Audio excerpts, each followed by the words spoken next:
सो हे one, आप लोग का बहुत बहुत स्वागत है आपके अपने यूट्यूब चैनल स्टडी पॉइंट रहा में। तो गाइज आप लोग के लिए मैं लेकर आई हूँ रेलवे ग्रुप डी 2025 का जीके जीएस का प्रीवियस ईयर का ब्रह्मास्त्र सीरीज लेकर आई हूँ, जो आप सभी स्टूडेंट के लिए बहुत ज्यादा इंपॉर्टेंट होने वाला है।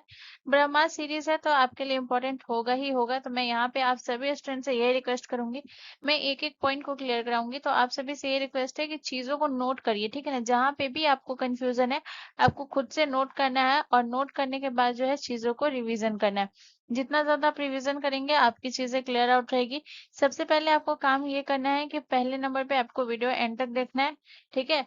इसके बाद दूसरे नंबर पे आपको क्या करना है, दूसरे नंबर पे जब आप एक बार अच्छे से देख लेंगे तो उसके बाद जो है आपको नोट बनाना है, ठीक है ना। जहां पे भी आपको कंफ्यूजन, जो चीज पता है उसको नोट करने की जरूरत नहीं है, जो चीज नहीं पता है उसको नोट करना है और उसका रिविजन करना है। तो चलिए बिना देर के स्टार्ट करते हैं और अपने पहले क्वेश्चन की तरफ बढ़ते हैं।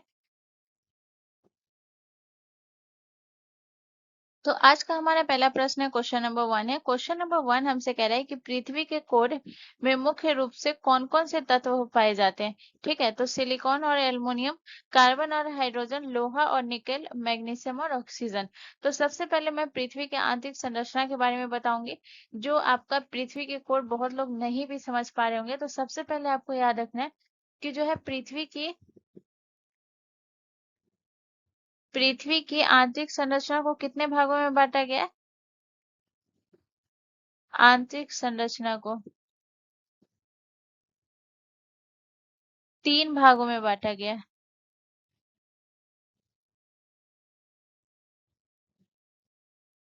3 भागों में बांटा गया, ठीक है। 3 भाग में कौन कौन से भाग में बांटा गया, तो यानी कि जो है ये पृथ्वी की आंतरिक संरचना, मान लीजिए कि ये जो है पृथ्वी है, ठीक है ना। पृथ्वी का ये जो गोल है, इस तरीके से अगर मान के चलिए हम इसका एक पार्ट निकाल देंगे, ठीक है ना। तो ये एक पार्ट निकालने के बाद जो है ये इसमें आपका जो है लेयर है, ठीक है ना, ये लेयर है। इसी लेयर को जो है 3 भागों में बांटा गया, इसी पृथ्वी के जो है 3 भागों में बांटा गया। जो इसका लेयर मैं आपको बताऊंगी कि कौन कौन सा है, सबसे ऊपरी लेयर, सबसे निचली लेयर। तो सबसे पहले अगर मैं बात करूँ तो पहला जो है ये आपके 3 भागों में बांटा गया। तो पहला आपका कौन सा है, भू प्रॉपर्टी, जिसे हम क्रस्ट के नाम से जानते हैं। भू प्रॉपर्टी, जिसे हम किसके नाम से जानते हैं, क्रस्ट के नाम से। इसके बाद जो है दूसरा आपका कौन सा है, तो दूसरा है आपका मेंटल, जगह भी नहीं है, ठीक है। दूसरा आपका कौन सा है, मेंटल, मेंटल। और तीसरा आपका कौन सा है, तीसरा है आपका कोर। ये 3 भागों में बांटा गया, ठीक है। इस 3 भागों में बांटा गया, तो सबसे पहले जो है आपसे पूछा जाएगा ये 3 भाग जो है आपका कौन सा हो गया, भू प्रॉपर्टी हो गया, जो पृथ्वी का जो है ये वाला जो पार्ट हो गया। ये वाला जो पार्ट हो गया, सबसे ऊपरी पार्ट जो है ये आपका जो है ये वाला जो पार्ट है आप देख सकते हैं, जिसपे मैं ज्यादा ये कर रही हूँ। ये आपका ऊपरी पार्ट हो गया, ठीक है ना। और ये वाला जो पार्ट है रेड कलर वाला, ये आपका मेंटल हो गया, ठीक है ना। और ये वाला जो है ये कोर हो गया। और कोर भी दो होता है, एक बाहरी होता है, एक आंतरिक होता है। तो जो है आपका ऑरेंज कलर का जो दिख रहा है ये कोर है, और ये जो येलो कलर का दिख रहा है ये आपका आंतरिक कोर है, ठीक है ना। तो पहले मैं आपको एक एक करके समझाती हूँ। सबसे पहले हम भू प्रॉपर्टी के बारे में बात करेंगे। तो इसके बारे में आपको क्या याद रखना है, याद रखिएगा ये पृथ्वी की सबसे ऊपरी और पतली परत है। पृथ्वी की सबसे ऊपरी,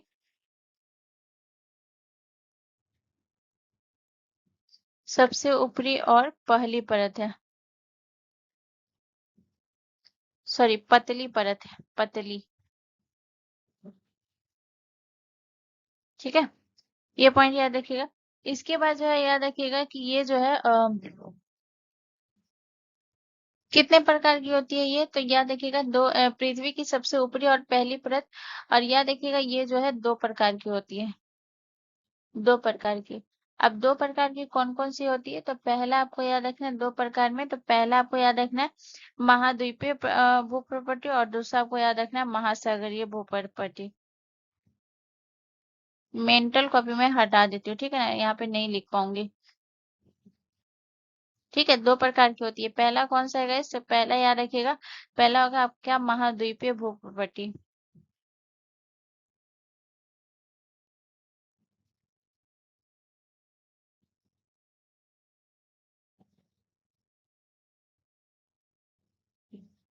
महाद्वीपीय भू प्रॉपर्टी। ठीक है। तो ये, और दूसरा कौन सा प्रकार हो गया, दूसरा हो गया महासागरीय भूप्रपट्टी।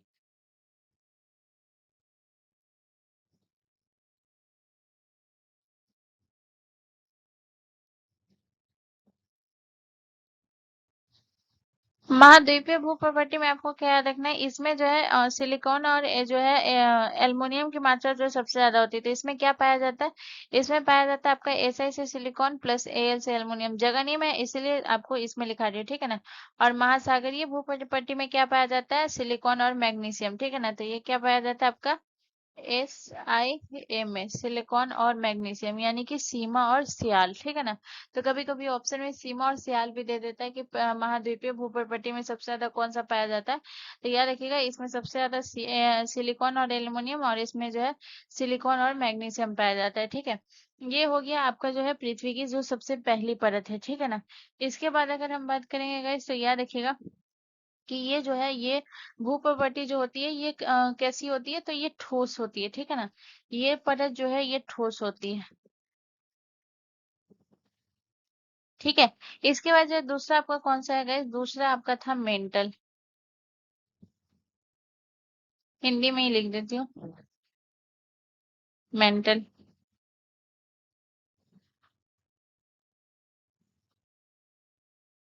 ठीक है। तो मेंटल के बारे में आपको क्या याद रखना है गाइस, मेंटल के बारे में याद रखना है कि ये जो है अम, ये जो है मोटी परत होती है, ठीक है ना।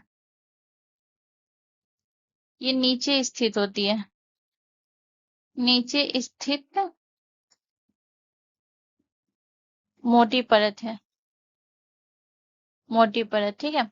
और याद रखिएगा, ये भी आपका जो है इसकी गहराई आपको याद रखना है, मेंटल की गहराई।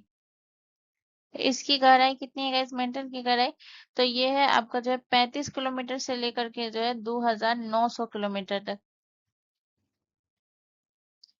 35 किलोमीटर से 2900 किलोमीटर तक, ठीक है। इसके बाद अगर मैं बात करूंगा, तो याद रखिएगा कोर, कोर के बारे में आपको क्या याद रखना है, कोर के बारे में आपको याद रखना है कि ये जो है पृथ्वी का सबसे जो है ये अंदरूनी भाग होता है, ठीक है ना। याद रखिएगा, पृथ्वी का आंतरिक भाग,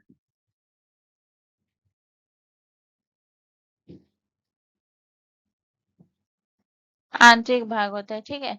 इसके बारे में और क्या, कौन सा पॉइंट याद रखना है कोर के बारे में, तो याद रखिएगा इसमें जो है ये दो दो भाग में ये बटा होता है, ठीक है ना। ये कितने भागों में बटा होता है, दो भाग में, ठीक है। दो भाग में कौन कौन से भाग में बटा होता है, तो ये बटा होता है आपके जो है बराह कोर और आंतरिक कोर में।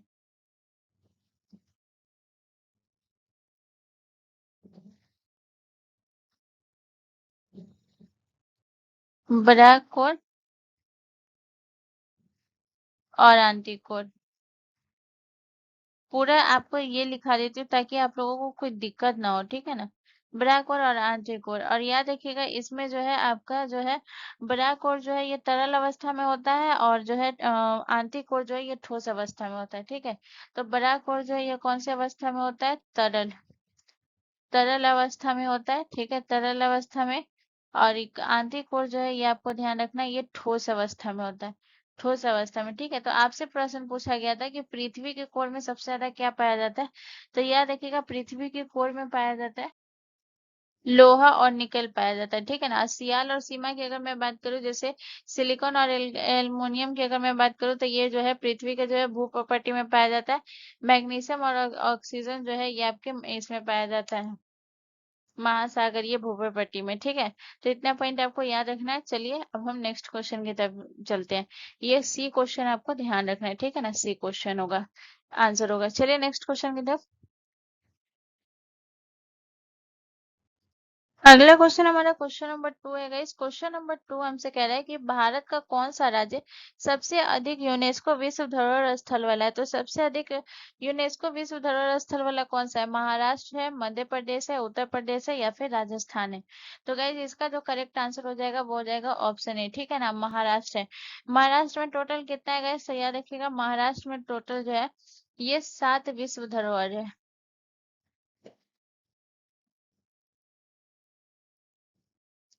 धरोहर स्थल है, ठीक है। तो ये 7 विश्व धरोहर स्थल है महाराष्ट्र में। तो इसमें से आपको याद रखना है 6 जो है ये सांस्कृतिक है, सांस्कृतिक धरोहर है। और प्लस एक जो है ये आपका प्राकृतिक है, ठीक है। तो 6 जो सांस्कृतिक है वो कौन कौन सा है, 6 सांस्कृतिक को हम देखेंगे, ठीक है। तो 6 सांस्कृतिक में जो है पहला आपका कौन सा हो गया, पहला हो गया आपका अजंता की गुफा, अजंता गुफाएं। दूसरा आपका कौन सा हो गया, एलोरा, अजंता एलोरा गुफाएं। तीसरा आपका कौन सा हो गया, एलिफेंटा,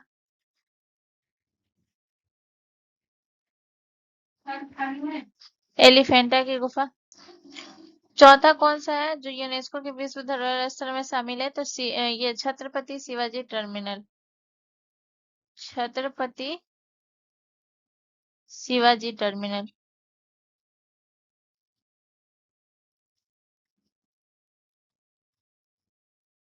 ठीक है। इसके बाद अगर मैं बात करूँ तो पांचवा आपका कौन सा हो गया, पांचवा आपका हो गया विक्टोरियन और जो है आर्ट डेको इमारत, ठीक है ना। विक्टोरियन, विक्टोरियन, विक्टोरियन और आर्ट डेको इमारत, ठीक है। इसके बाद जो छठा नंबर पे आपको कौन सा याद रखना है, मराठा मिलिट्री लैंडस्केप,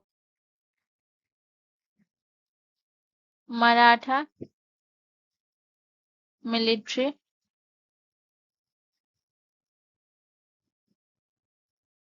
लैंडस्केप, ठीक है।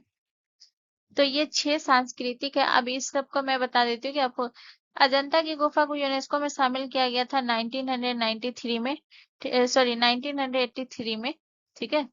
इसके बाद अगर मैं बात करूँ एलोरा की गुफा को भी 1983 में किया गया था, ठीक है। इसके बाद एलिफेंटा की गुफा को किया गया था 1987 में यूनेस्को में शामिल। छत्रपति शिवाजी टर्मिनल की अगर मैं बात करूँ तो 2004 में किया गया था। और जो है विक्टोरियन और आर्ट डेको इमारत की अगर मैं बात करूँ तो इसे 2018 में यूनेस्को में शामिल किया गया। और मिलिट्री लैंडस्केप की अगर मैं बात करूँ तो इसे 2025 में।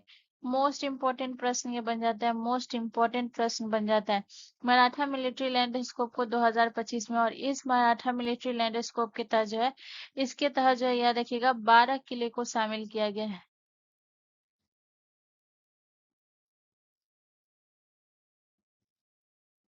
12 किले को शामिल किया गया। और इसमें जो है एक किला जो है वो कहाँ का है, इसमें 11 किला जो है ये महाराष्ट्र में है। और एक किला जो है वो आपका तमिलनाडु में है, ठीक है ना। तो लेकिन ये जो है मराठा मिलिट्री लैंडस्केप के ही अंतर्गत आता है, तो ये आपको याद रखना है, ठीक है ना। इसके तहत 12 किया गया, तो आप बोलेंगे कि 12 किया गया हुआ है तो फिर इधर 6, तो इस सबको जोड़ेंगे, नहीं। इसका एक ही होगा क्योंकि ये मराठा मिलिट्री लैंडस्केप है 2025 के जो है, इसी के अंतर्गत इसके अंदर किया गया है, 12 किले को शामिल किया गया इसके अंदर मराठा मिलिट्री, इसी को नाम दिया गया। तो ये आपका एक ही होगा, ठीक है ना, ये 12 नहीं होगा, ठीक है।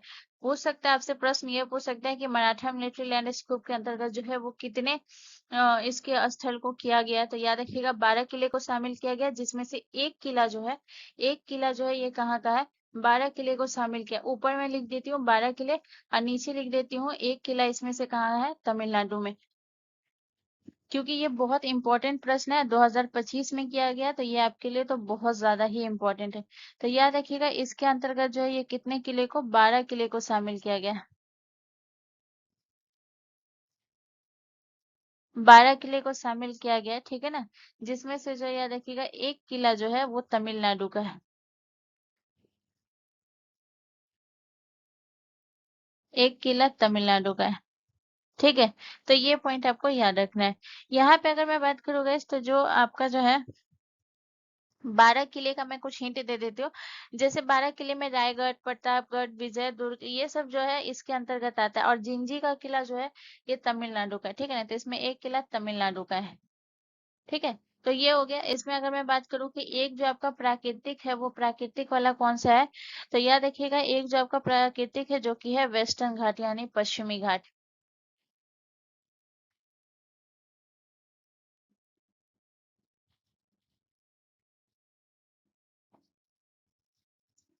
पश्चिमी घाट।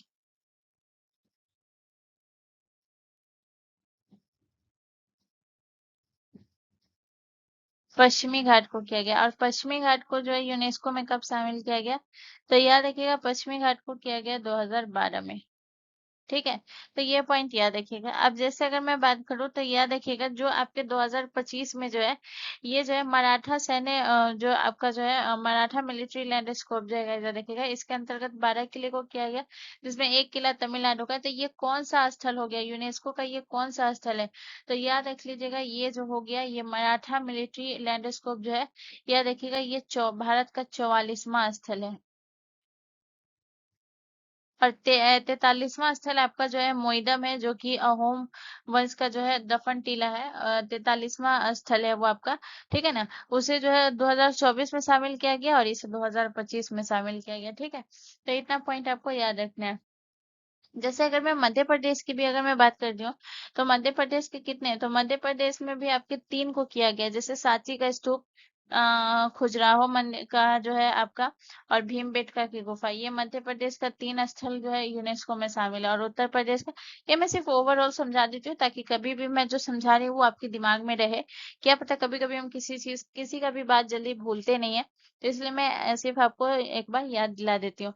अगर मैं आपके जो है उत्तर प्रदेश की अगर मैं बात करूँ, तो उत्तर प्रदेश में जो है यह भी आपका 3 है, जैसे ताजमहल, आगरा का किला, फतेहपुर सीकरी। ठीक है ना, तो ये हो गया। तो चलिए नेक्स्ट क्वेश्चन की तरफ चलते हैं। और राजस्थान की अगर मैं बात करूँ, तो राजस्थान का आपका जो है हिल फोर्ट्स ऑफ राजस्थान के तहत जो है आपने पढ़ा होगा, हिल फोर्ट्स ऑफ राजस्थान के तहत जो है 6 किलो को यूनेस्को में शामिल किया गया, और उन 6 किलो को एक ही साथ यूनेस्को में शामिल किया गया था। ठीक है ना, 2013 में शामिल किया गया था, जिसमें से आपका कौन कौन सा आता है? जैसे आपका जैसलमेर का किला, चित्तौड़गढ़ का किला, रणथंभौर का किला, ये सब जो है आपका हिल फोर्ट्स ऑफ राजस्थान के अंतर्गत आता है। तो एक यूनेस्को में एक ये शामिल है राजस्थान का, एक केवलादेव राष्ट्रीय उद्यान जिसे 1985 में, और जयपुर शहर जिसे 2019 में। तो इस यहाँ से टोटल 3 स्थल जो है ये शामिल है। ठीक है ना, राजस्थान से। चलिए नेक्स्ट क्वेश्चन की तरफ। अगला क्वेश्चन हमारा क्वेश्चन नंबर 3 है गाइस। क्वेश्चन नंबर 3 हमसे कह रहा है कि गवर्नर जनरल का पद सबसे पहले किस अधिनियम के तहत बनाया गया था? तो गवर्नर जनरल का पद जो है ये रेगुलेटिंग अधिनियम 1773 के तहत, पिट्स इंडिया अधिनियम 1784 के तहत, भारतीय परिषद अधिनियम 1861 के तहत, या फिर जो है चार्टर अधिनियम 1833 के तहत। तो गाइस इसका जो करेक्ट आंसर हो जाएगा, गवर्नर जनरल का पद जो है सबसे पहले किस अधिनियम के तहत आया था? तो कंपनी ने सबसे पहले लगाया था आपका जो है रेगुलेटिंग एक्ट 1773। ठीक है ना, याद होगा, इसी के तहत जो है गवर्नर जनरल का पद आया था। ठीक है, 1773 के बारे में हम एक एक पॉइंट को देखेंगे, यहाँ से जितने भी इम्पोर्टेंट पॉइंट बनते हैं। तो 1773 में आपको याद रखना है, ये जो है ये एक्ट लाया गया था, जो है कि भारत में जो कंपनी जो शासन कर रही थी ईस्ट इंडिया, वो जो है ब्रिटिश संसद के अधीन उसको लाना था, यानी उसके अंतर्गत लाना था, ताकि उस पे उसका निगरानी रह सके। तो इसके तहत जो है ये क्या हुआ था, इसके तहत जो है याद रखिएगा, बंगाल के गवर्नर को जो है याद रखिएगा, गवर्नर जनरल ऑफ बंगाल कहा जाने लगा। तो एग्जाम में पूछा जाता है कि गवर्नर बंगाल के गवर्नर जनरल को गवर्नर जनरल ऑफ बंगाल कब से किस अधिनियम के तहत कहा गया? तो ये रेगुलेटिंग एक्ट के तहत। सबसे इंपॉर्टेंट पॉइंट है, याद रखिएगा, बंगाल के गवर्नर को,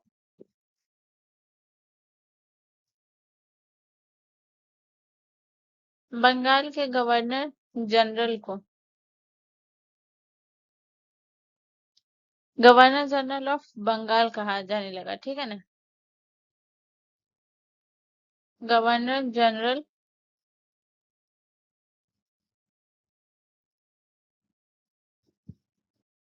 बंगाल कहा जाने लगा। ठीक है, इसके बाद अगर मैं बात करूंगा, तो याद रखिएगा, इसके तहत जो है आपके जो है पहले गवर्नर जनरल कौन थे? तो पहले गवर्नर जनरल वॉरेन हेस्टिंग थे। पहले गवर्नर जनरल, तो पहले गवर्नर जनरल कौन थे गाइस? तो याद रखिएगा, ये थे वॉरेन हेस्टिंग।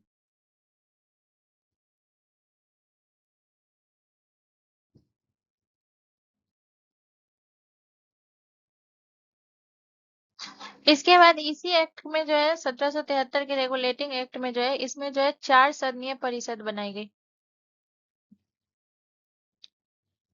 सदस्यनीय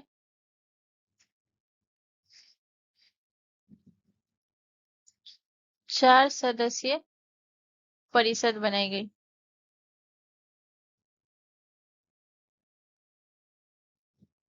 ठीक है। इसके बाद जो है याद रखिएगा 1784, ठीक है, 1773 में ये एक्ट आया था, तो आपको जो है 1773 का 1774, ठीक है। 1774 में आपको याद रखना है कि कलकत्ता में जो है सुप्रीम कोर्ट की स्थापना हुई थी। कलकत्ता में सुप्रीम कोर्ट की स्थापना, सुप्रीम कोर्ट की स्थापना हुई थी, ठीक है ना। और ये जो सुप्रीम कोर्ट की स्थापना हुई थी 1774 में, तो इसकी जो है याद रखिएगा, इसके जो है पहले मुख्य न्यायाधीश कौन थे? पहले मुख्य न्यायाधीश,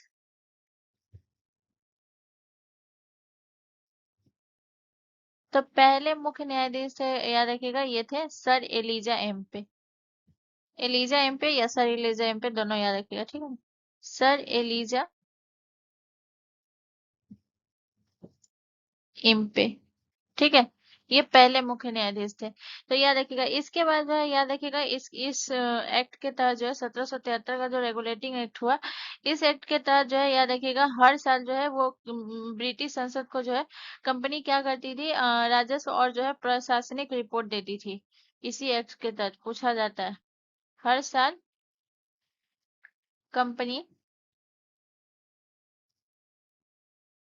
ब्रिटिश संसद को, ठीक है ना, ब्रिटिश संसद को राजस्व, राजस्व और प्रशासनिक रिपोर्ट, और प्रशासनिक रिपोर्ट, प्रशासनिक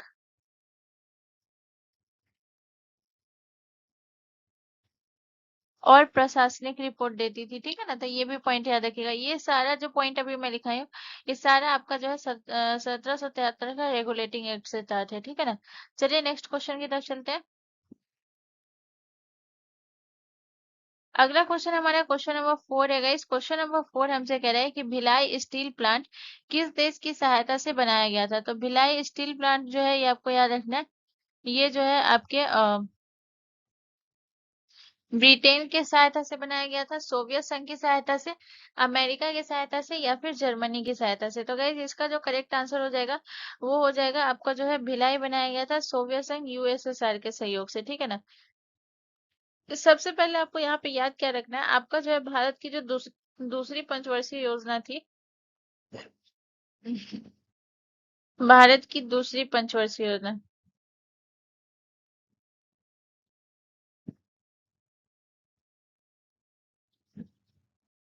भारत की दूसरी पंचवर्षीय योजना के तहत जो है याद रखिएगा तीन जो है याद रखिएगा, तीन जो है स्टील प्लांटों की स्थापना की गई, तीन, दूसरी पंचवर्षीय योजना के तहत कितना गाइस याद रखिएगा, तीन स्टील प्लांट, तीन प्रमुख स्टील प्लांट की स्थापना हुई, स्टील प्लांट की स्थापना हुई। अब ये जो है तीन स्टील प्लांट की स्थापना कौन कौन सी हुई थी और किसके सहयोग से हुई थी ये दिखाते हैं। तो सबसे पहला हुआ था, ये था आपका Bhilai steel plant, Bhilai steel plant, ठीक है। जिसके बारे में तो ये तो बताया गया था कि ये किसके सहयोग से हुई थी, तो ये हुआ था सोवियत संघ के सहयोग से, सोवियत संघ के सहयोग से, ठीक है। और इसके बाद अगर मैं बात करूँ तो ये आपका जो है भिलाई स्टील प्लांट जो है ये आपका कहाँ है, तो भिलाई स्टील प्लांट जो है ये आपके छत्तीसगढ़ में, छत्तीसगढ़ में, ठीक है। इसके बाद जो है आपका दूसरा किसका किया गया था, दूसरा जो है राउरकेला स्टील प्लांट,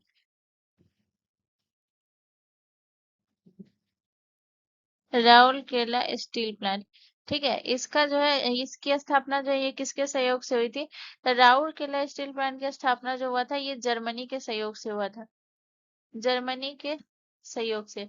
और ये जो है आपका राउरकेला स्टील प्लांट जो है ये कहाँ है गाइस, तो याद रखिएगा ये आपके ओडिशा में, ठीक है। इसके बाद जो है अगर मैं तीसरा अगर मैं बात करूँ, तीसरा आपका कौन सा है? तीसरा है आपका दुर्गापुर,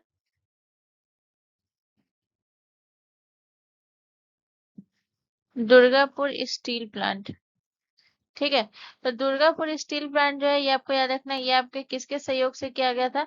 ये ब्रिटेन के सहयोग से, ब्रिटेन के सहयोग से। और ये आपका है कहाँ? तो ये दुर्गापुर आपका पश्चिम बंगाल में। ठीक है। अब यहाँ पे भिलाई स्टील प्लांट के बारे में थोड़ा सा हम बात कर लेते हैं। तो इसके बारे में और क्या याद रखिएगा कि इस प्लांट की जो है स्थापना कब हुई थी?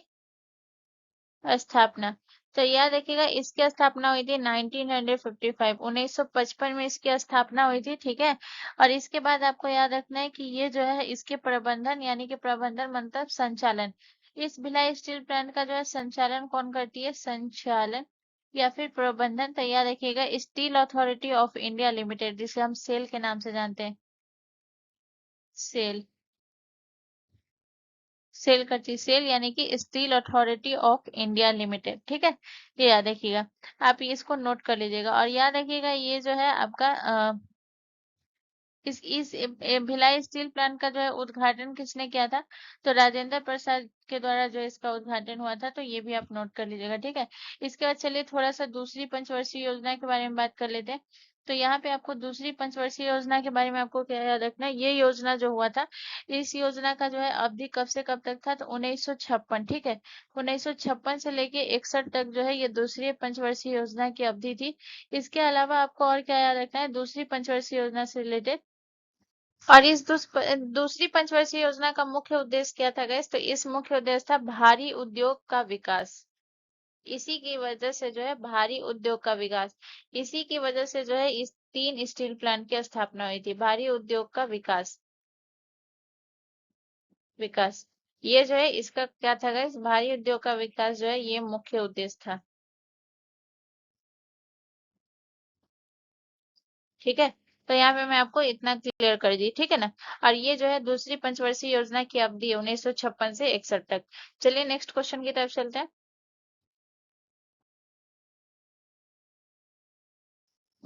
अगला क्वेश्चन हमारा क्वेश्चन नंबर 5 है गाइस। क्वेश्चन नंबर 5 कह रहा है कि बजट शब्द की उत्पत्ति किस भाषा में से हुई थी? तो फ्रेंच भाषा से हुई थी, अंग्रेजी भाषा से, हिंदी भाषा से, या फिर संस्कृत भाषा से?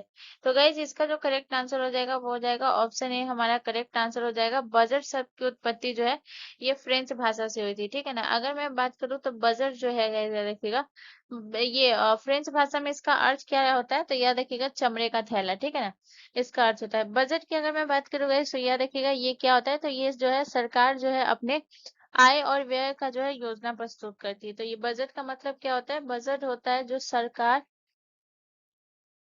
सरकार आय अपने आय और व्यय का योजना प्रस्तुत करती है, योजना प्रस्तुत करती है। ठीक है ना। और ये जो योजना प्रस्तुत होता है ये कब होता है गाइस? तो यह देखिएगा ये योजना जो है हर साल 1 फरवरी को होता है। ठीक है ना। ये योजना प्रस्तुत कब होता है? हर साल 1 फरवरी को, हर साल 1 फरवरी को। ठीक है। इसके बाद अगर मैं बात करूं इस योजना को प्रस्तुत कौन करता है? इस योजना को प्रस्तुत करती है वित्त मंत्री। जो भी वर्तमान जिस समय जब ये योजना प्रस्तुत होता है तो उस समय जो भी वित्त मंत्री होगा या होगी वही प्रस्तुत करेगी। ठीक है ना। तो ये वित्त मंत्री करती है। आपको एक चीज मैं बता दूं कि बजट शब्द का उल्लेख जो हमारे भारतीय संविधान में वो कहीं पे भी नहीं है। ठीक है ना। बजट शब्द कहीं पे भी नहीं है। उसके तहत जो है आपका अनुच्छेद 112 है, जिसके तहत आपका जो है वित्तीय विवरण की परिभाषा दी गई है, जिसके तहत जो है आपका बजट पेश करने का ये दिया हुआ है। बाकी बजट शब्द का उल्लेख संविधान में कहीं पे भी नहीं है। इसके अलावा मैं आपको ये चीज बता देती हूँ गाइस कि जो है यहाँ पे बजट से रिलेटेड मैं आपको कुछ पॉइंट बताऊंगी जो कि परीक्षा के लिए इंपॉर्टेंट है। तो सबसे पहले अगर मैं बात करूँ गाइस तो याद रखिएगा कि अभी जो है वर्तमान में अगर मैं 2025 की अगर मैं बात करूँ वित्त मंत्री कौन है? तो निर्मला सीतारमन है। सीतारमन, निर्मला सीतारमन जो है अभी वर्तमान में है। वर्तमान में वित्त मंत्री है, ठीक है। इन्होंने जो है 2025 में जो है बजट के अनुसार एक घोषणा की थी। इन्होंने ही, निर्मला सीतारमन ने घोषणा की थी कि जो है 12 लाख की आय तक की, जो है 12 लाख तक की आय पर कोई टैक्स नहीं होगा, ठीक है ना। 12 लाख की आय तक कोई टैक्स नहीं, आय तक 0% टैक्स होगा, ठीक है ना। तो ये होगा, इन्होंने घोषित किया था। अब यहाँ पे जो है बजट से आपके जितना भी इम्पोर्टेंट क्वेश्चन बनता है एग्जाम में, उसे हम देखेंगे। सबसे पहले अगर आपसे प्रश्न ये पूछा जाए कि जो है बजट क्या, जो है याद रखिएगा, भारत का पहला बजट जो है वो किसने प्रस्तुत किया था, तो याद रखिएगा जो कि ब्रिटिश काल में हुआ था, ठीक है ना।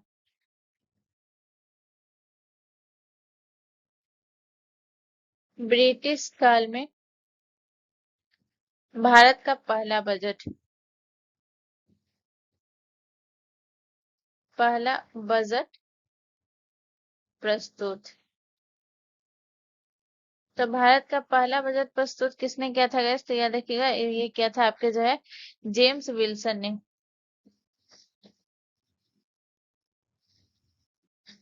जेम्स विल्सन ने, ठीक है ना, विल्सन ने, ठीक है। इसके बाद आपको याद रखना है इन्होंने कब किया था गैस, तो याद रखिएगा इन्होंने प्रस्तुत किया था 1860 में, ठीक है। इसके बाद आपसे प्रश्न पूछा जाता है कि स्वतंत्र भारत का जो है पहला बजट किसने पेश किया था,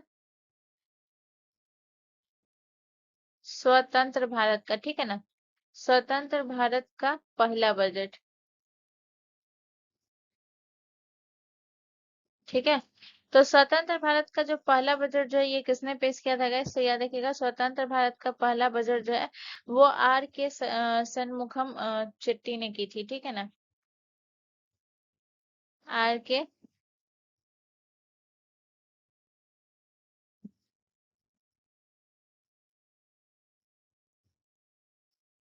आर के सनमुखम, आर के सनमुखम चेट्टी ने, ठीक है, की थी। और कब की थी गाइस, तो याद रखिएगा इन्होंने 1947 में की थी, ठीक है। कब की थी गाइस, 1947 में। इसके बाद अगर मैं बात करूँ गाइस, तो याद रखिएगा जो है आपके बजट के बारे में, मोरारजी देसाई जो है याद रखिएगा ये जो है सबसे ज्यादा बजट पेश करने वाले जो है वित्त मंत्री कौन है, सबसे ज्यादा बजट पेश करने वाले, सबसे ज्यादा, सबसे ज्यादा बजट पेश किया था, बजट पेश किसने किया था गाइस, तो याद रखिएगा सबसे ज्यादा बजट पेश किया था ये जो है मोरारजी देसाई ने, इन्होंने 10 बार किया था, 10 बार। और किसने किया था गाइस, तो याद रखिएगा मोरारजी देसाई,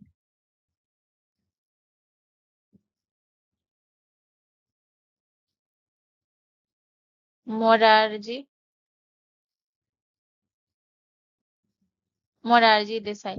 और निर्मला सीतारमन के बारे में आपको क्या याद रखना है, ये जो निर्मला सीतारमन है ये जो याद रखिएगा लगातार, लगातार, लगातार, लगातार बजट पेश करने वाली जो है याद रखिएगा पहली महिला है, या फिर पहले वित्त मंत्री, लगातार बजट पेश करने वाली, पेश करने वाली पहली महिला, ठीक है ना, ये लिख लीजिएगा। चलिए अब हम नेक्स्ट क्वेश्चन की तरफ चलते हैं।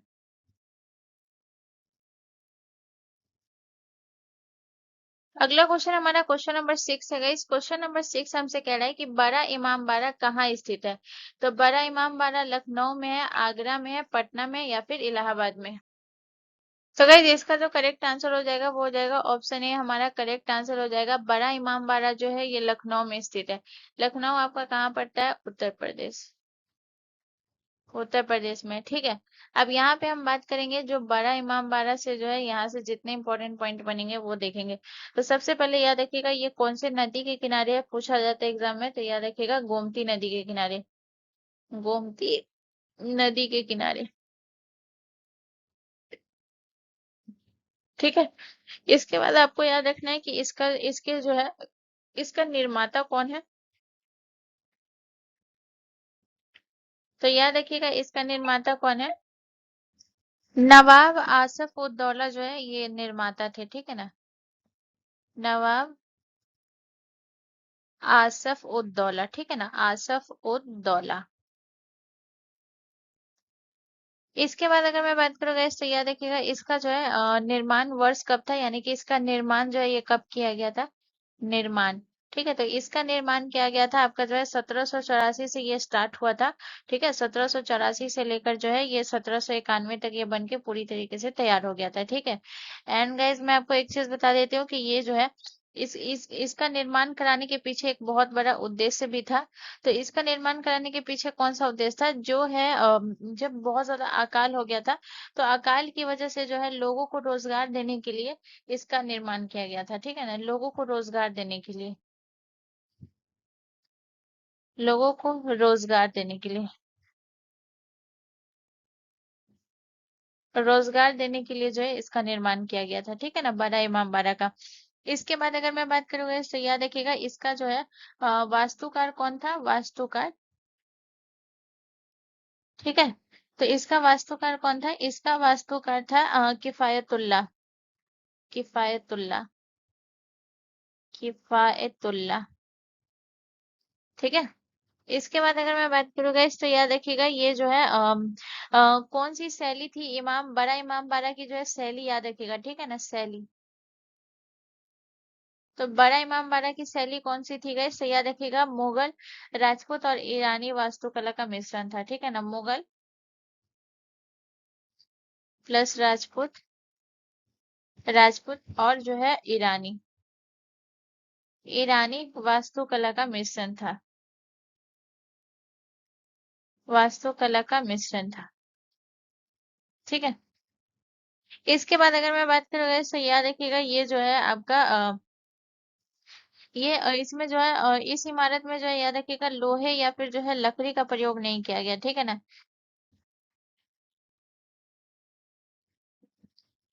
लोहे या लकड़ी का प्रयोग नहीं किया गया,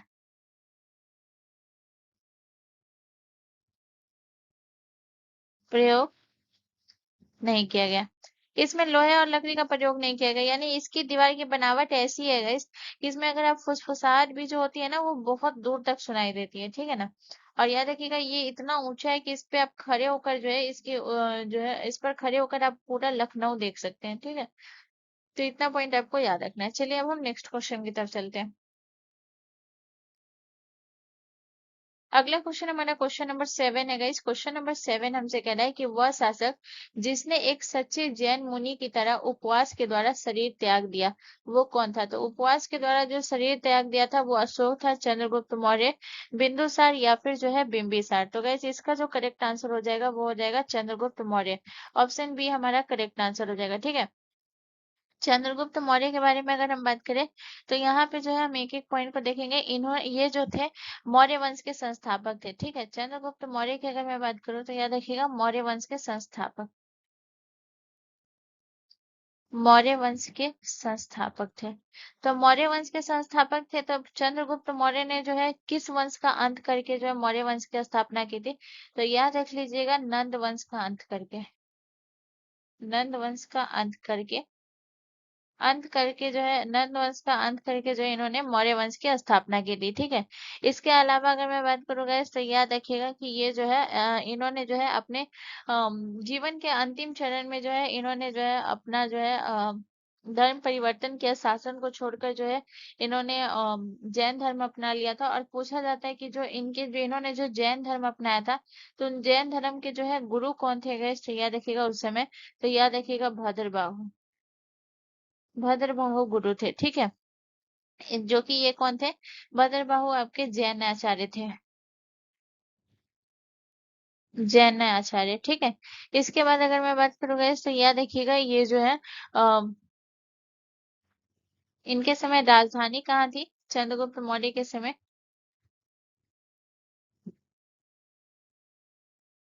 राजधानी।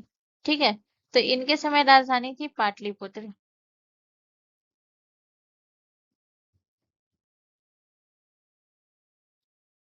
पाटलिपुत्र। ठीक है, इसके बाद जो है चंद्रगुप्त मौर्य के अगर आपसे जो है ये तो जैन आचार्य थे जो जिस समय इन्होंने जैन धर्म को अपनाया था, लेकिन अगर आपसे पूछे कि इनके जो है राजगुरु कौन थे, राजगुरु अगर आपसे पूछा जाए तब जो है इसका आंसर क्या हो जाएगा, इसका आंसर हो जाएगा कौटिल्य, चाणक्य, ये सब एक ही नाम है।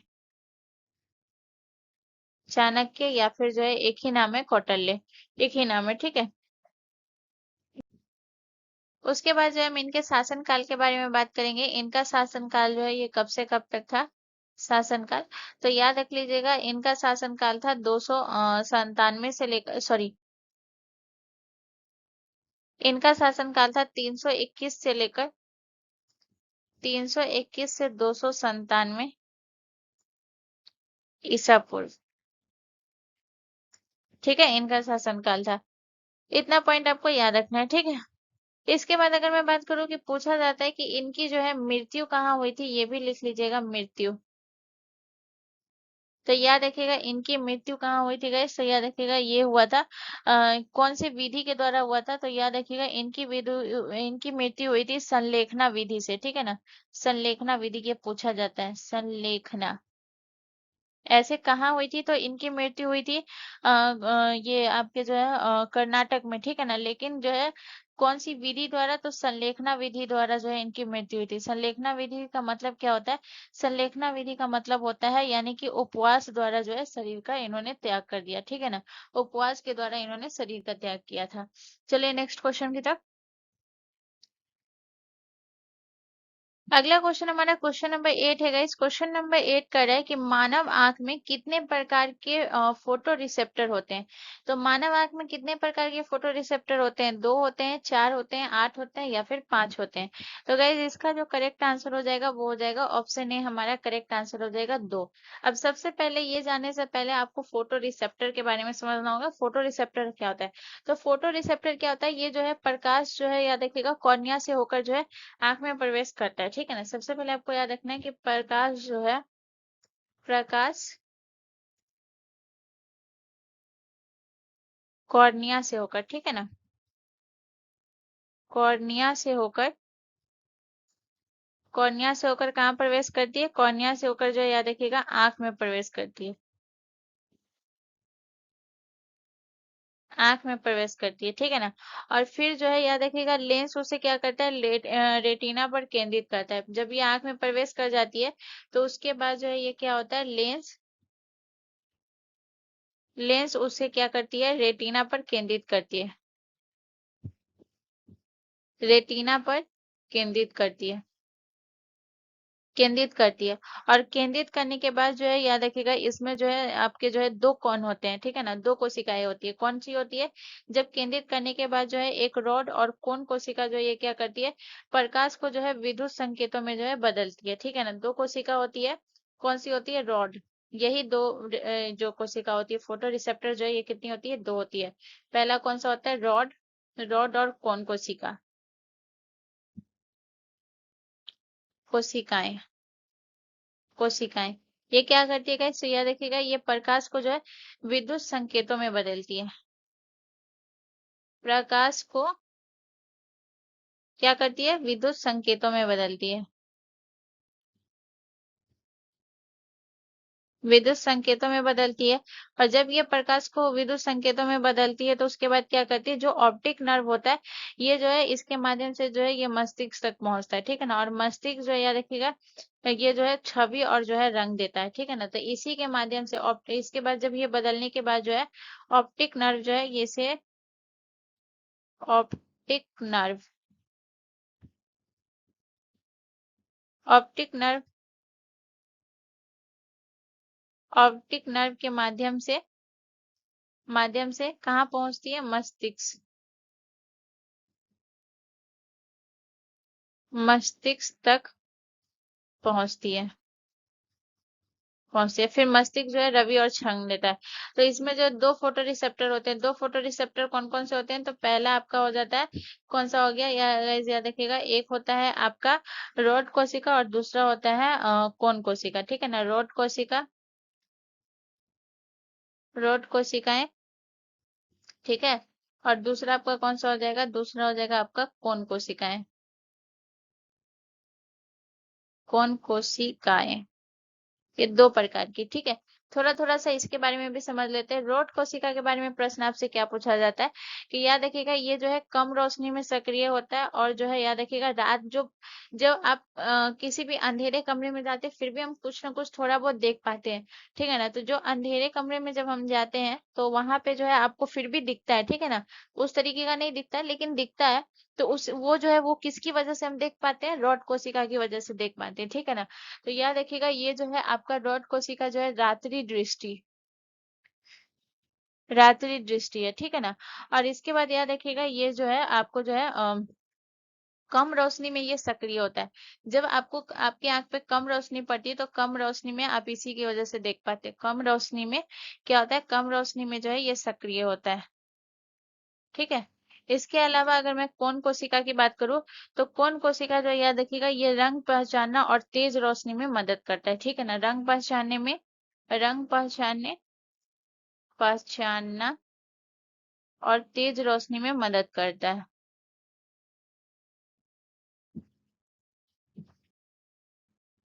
और तेज रोशनी में मदद करता है, ठीक है। तो ये पूछा जाता है, ठीक है ना। और याद रखिएगा ये जो है कितने प्रकार का होता है, ये 3 प्रकार का होता है। तो इसके प्रकार कौन कौन से होते हैं, कौन कोशिका के प्रकार कौन कौन से हो गए। तो कौन कोशिका के प्रकार हो गए, एक लाल कौन होता है, नीला कौन और हरा कौन। लाल, हरा और नीला कौन, 3 प्रकार का होता है, ठीक है ना। इतना पॉइंट याद रखिएगा। तो याद रखिएगा रंग पहचानने और तेज रोशनी में मदद कौन करेगा, कौन कोशिका रात्रि दृष्टि और कम रोशनी में जो सक्रिय हो जाता है वो होता है आपका जो है रॉड कोशिका। चलिए नेक्स्ट क्वेश्चन की तरफ। अगला क्वेश्चन हमारा क्वेश्चन नंबर 9 है गाइस। क्वेश्चन नंबर 9 कह रहा है कि निम्नलिखित में से कौन सा एवीज वर्ग का सदस्य नहीं है। तो एवीज वर्ग जो है पक्षी का होता है, जो है उसमें आपको बताना है कि कौन सा जो है सदस्य नहीं है। नियोफ्रन, एस्ट्रोथियो, सिटेक्यूला या फिर जो है टेरोपस। अब यहाँ पे क्या है कि ये नाम भी आपको सुनने में थोड़ा सा अटपटा लग रहा होगा, लेकिन मैं आपको बता दूं कि ये जो है पक्षी वर्ग का सदस्य नहीं है। अगर सिंपल एग्जाम्पल आपको दे दिया जाता तो फिर आप आंसर करने में आपको ज्यादा समय नहीं लगता, ठीक है ना। ये सब जो दिया हुआ है ना ये वैज्ञानिक नेम है, ठीक है ना। जैसे अगर मैं नियोफ्रॉन की अगर मैं बात करूँ तो याद रखिएगा ये गिद्ध का वैज्ञानिक नेम है। ये गिद्ध का वैज्ञानिक नेम है। स्तुतियों की अगर मैं बात करूँ ये जो है आपके शुतुरमुर्ग का है। अब सीधा अगर आपसे दे दिया जाता तो फिर तो आप इसका आंसर कर ही पाते। इसीलिए एग्जामिनर जो है क्या किया है इसको इतना कंफ्यूज करने के लिए वैज्ञानिक नेम दिया, लोगों को समझ ही ना है। इसके बाद जो है सिटेक्टुला की अगर मैं बात करूँ ये कौन सा है, ये तोता का सदस्य होता है, ठीक है। और जो है टेरोपस की अगर मैं बात करूँ ये होता है आपका फलहारी चमगादड़। फलहारी फलहारी चमगादड़। आप बताइए चमगादड़। अब इसमें से जो है आपका कौन सा है जो पक्षी वर्ग का, एवीज वर्ग का सदस्य नहीं है, यानी पक्षी वर्ग का। तो इसका करेक्ट आंसर हो जाएगा फलहारी चमगादड़। फलहारी चमगादड़ जो है ये पक्षी नहीं है, ठीक है ना। ये आपका जो है याद रखिएगा ये जो है एक स्तनधारी है। ये पक्षी नहीं है, ये क्या है guys? फलहारी चमगादड़ जो है स्तनधारी है, ठीक है। बाकी ये सब जो है आपका पक्षी आता है, एवीज वर्ग में आता है, ठीक है ना। चलिए नेक्स्ट क्वेश्चन की तरफ। अगला क्वेश्चन हमारा क्वेश्चन नंबर 10 है गाइस। क्वेश्चन नंबर 10 कह रहा है कि गोवा पर पुर्तगालियों ने किस वर्ष कब्जा किया। तो गोवा पे पुर्तगालियों ने 510 में किया था, 1498 में किया था, 1514 में किया था, या फिर जो है 1518 में किया था। तो गाइस इसका जो करेक्ट आंसर हो जाएगा ये 1510 में किया था, गोवा पर पुर्तगालियों ने कब्जा किया था। इसके बाद अगर मैं बात करूँ तो आपको और क्या याद रखना है कि सबसे पहले जो है ये 1498 देख रहे हैं ना, 1498 में जो है वास्को डिगामा जो है भारत पहुंचा था। Vasco D gamma, Vasco da Gama Bharat पहुंचा था, ठीक है। वास्को डिगामा भारत पहुंचा था। इसके बाद जो है इसने जो है इसके बाद जो है गोवा को जो है क्या किया था, पुर्तगालियों ने जो है व्यापारिक जो है केंद्र बना लिया था, ठीक है ना। तो सबसे पहले आपको ये याद रखना है कि 1498 में जो है ये वास्को डी गामा भारत पहुंचा था। इसके बाद जो है याद रखिएगा जो है आपका जो है अल्फांसो डी अल्बुकर्क जो था, जो कि पुर्तगाली जनरल था, उसने क्या किया था 1510 में जो है याद रखिएगा गोवा पर जो है विजय प्राप्त की थी।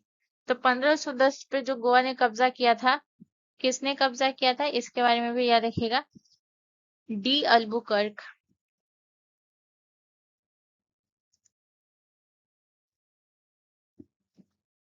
De Albuquerque. ठीक है। डी अल्बुकर्क ने जो है, याद रखिएगा, ये जो है 1510 में, 1510 में गोवा पर विजय प्राप्त की, विजय प्राप्त की। ठीक है। अच्छा, इसने जो गोवा पर विजय प्राप्त की थी 1510 में से, तो पूछा जाता है कि इसने छीना किससे था, यानी कि इसने जो है गोवा पे विजय प्राप्त की थी तो किससे छीना था। तो इसने छीना था, एक याद रखिएगा, यूसुफ आदिल शाह से। ठीक है ना। यूसुफ, यूसुफ आदिल शाह से, यूसुफ आदिल शाह से इसने छीना था। ठीक है ना। और याद रखिएगा, इसने जो है पुर्तगालियों ने जो है लगभग कितने वर्षों तक जो है गोवा पे शासन किया था। तो इसने जो है गोवा पे शासन किया था, लगभग इसने जो है, याद रखिएगा, 440 वर्षों तक जो है पुर्तगालियों के अधीन में था। 440 नहीं, 450, 450 वर्षों तक, 450 वर्षों तक पुर्तगालियों, पुर्तगालियों के अधीन, अधीन मतलब उसके अंतर्गत था। ठीक है ना, इस पे उसका अधिकार था। और फिर जो है इसे जो है आजादी कब मिली थी, तो अगर मैं आजादी की बात करूँ, ये आजाद कब हुआ था, तो ये आजाद हुआ था, गाइस याद रखिएगा, 1961 में, 1961 में ये आजाद हुआ था। ठीक है ना। और याद रखिएगा 1961 में जब ये आजाद हुआ था, तो याद रखिएगा ये जो है 19 दिसंबर, 19 दिसंबर 1961, 19 दिसंबर, 19 दिसंबर 1961। और इसी वजह से जो है 19 दिवस को जो है गोवा मुक्ति दिवस मनाता है, 19 दिसंबर को, 19 दिसंबर को गोवा मुक्ति दिवस मनाता है, मुक्ति दिवस मनाता है। ठीक है। तो इतना पॉइंट आपको याद रखना है। चलिए अब हम नेक्स्ट क्वेश्चन की तरफ चलते हैं। अगला क्वेश्चन हमारा क्वेश्चन नंबर 11 है गाइस। क्वेश्चन नंबर 11 कह रहा है कि ई कृष्ण अय्यर किस शास्त्रीय नृत्य शैली से संबंधित है। तो ई कृष्ण अय्यर जो है ये भरतनाट्यम से, कथक से, मणिपुरी से, या फिर कथकली से। तो गाइस इसका जो करेक्ट आंसर हो जाएगा वो हो जाएगा आपका ऑप्शन ए, करेक्ट आंसर हो जाएगा भरतनाट्यम से। भरतनाट्यम आपकी किस राज्य का शास्त्रीय नृत्य है, भरतनाट्यम आपके तमिलनाडु का शास्त्रीय नृत्य है। ठीक है, तमिलनाडु का शास्त्रीय नृत्य है। कथक की अगर मैं बात करूँ गाइस, तो यह देखिए ये उत्तर प्रदेश का है, नॉर्थ इंडिया का एकमात्र शास्त्रीय नृत्य है। मणिपुरी की अगर मैं बात करूँ, ये आपके मणिपुर का है। इसके बाद अगर मैं बात करूँ कथकली का, तो ये आपके केरल का शास्त्रीय नृत्य है। ठीक है। यहाँ पे अगर मैं बात करूँ तो थोड़ा सा भरतनाट्यम के बारे में हम बात करेंगे। इसके बारे में आपको याद रखना है कि इसका जो है प्राचीन नाम क्या है, भरतनाट्यम का प्राचीन नाम। ठीक है। तो इसे कौन कौन से नाम से जानते हैं, तो इसका प्राचीन नाम हो गया दासी अट्टम के नाम से भी इसे जानते हैं, भरतनाट्यम को दासी अट्टम, दासी अट्टम के नाम से भी जानते हैं। इसके बाद सदीर के नाम से भी जानते हैं। इसके बाद आपको याद रखना है तंजावुर नाट्यम के नाम से भी जानते हैं, तंजावुर नाट्यम। ठीक है, इसका प्राचीन नाम है। इसके बाद अगर मैं बात करूंगा तो याद रखिएगा ये जो है कौन से ग्रंथ से लिया गया, तो याद रखिएगा भरत मुनि के नाट्य शास्त्र से, भरत मुनि के नाट्य, नाट्य शास्त्र से। ठीक है। इसके बाद अगर मैं बात करूंगा तो याद रखिएगा ये जो है सबसे इम्पोर्टेंट प्रश्न पूछा जाता है कि ये कौन से जो है ये किससे संबंधित है, या गैस, तो याद रखिएगा ये मंदिर परंपरा से संबंधित है। और कौन से मंदिर, तो याद रखिएगा चिदम्बरम मंदिर की मूर्तियों से प्रेरणा है इसका, चिदम्बरम मंदिर, मंदिर की मूर्तियों से प्रेरणा है। ठीक है। इसके बाद अगर मैं बात करूं कि जो है याद रखिएगा ये जो है नृत्य की शुरुआत किस पे होती है? नृत्य की शुरुआत, भरतनाट्यम नृत्य की शुरुआत किस पे होती है? तो शुरुआत होती है आला रिपो पे। आला रिपो पे, ठीक है। और जो है नृत्य का अंत किस पे होता है? भरतनाट्यम नृत्य का अंत होता है तिल्लाना पे। तिल्लाना पे, ठीक है। इतना पॉइंट याद रखिएगा। अब चलिए हम थोड़ा सा बात कर लेते हैं कि भरतनाट्यम नृत्य से संबंधित जो कलाकार है वो कौन कौन से है, ठीक है ना। तो कौन सा कलर ले लेती हूँ? ये कलर, ठीक है। तो सबसे पहले याद रखिएगा रुक्मणी देवी।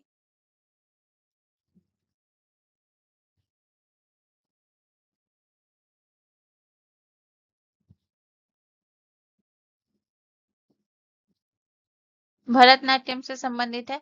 इसके बाद अगर मैं बात करूँ तो यामिनी, यामिनी कृष्ण मूर्ति, ये भी आपके जो है भरतनाट्यम से संबंधित है।